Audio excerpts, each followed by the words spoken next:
The book is divided into 5 major parts.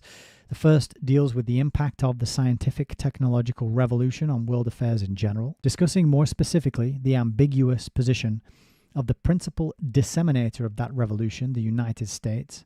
Yeah, so he's kind of saying that it's due to, Silicon Valley and these kind of corporations, companies, Microsoft, Apple. The United States is the main disseminator of all these gadgets and gizmos, these programs, the social media. I mean, he obviously wasn't thinking about social media and iPhones back in the 70s, but it's amazing how it applies and it still stands true in the modern day, even though he wrote it 60 years ago.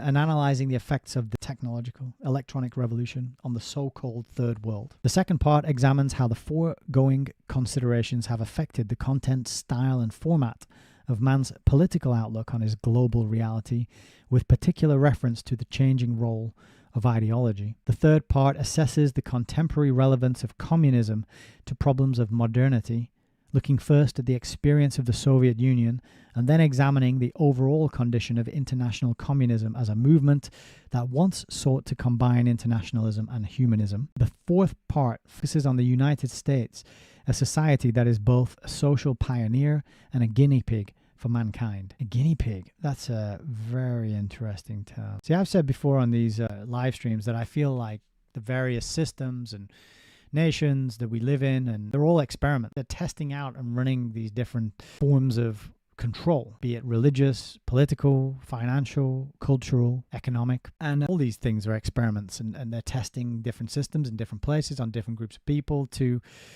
finesse and improve their science of civilizational control. Now, I don't know if those sciences are already perfected and they know exactly what they're doing in every place and where it's all leading, or they're running different iterations in order to find out which works, which doesn't, and improve it and bring it all into this one world system of standardization that we're seeing emerging. Right? I'm not sure which of those two is more accurate, but guinea pig for mankind indeed. Didn't Keir Starlin come out a while ago? Back when I was reading, or we were reading, the Milner-Fabian conspiracy, I had a clip of him saying that the immigration into the UK is a long experiment. I'm sure he used that word experiment or something, or words to that effect. He admitted it in that clip.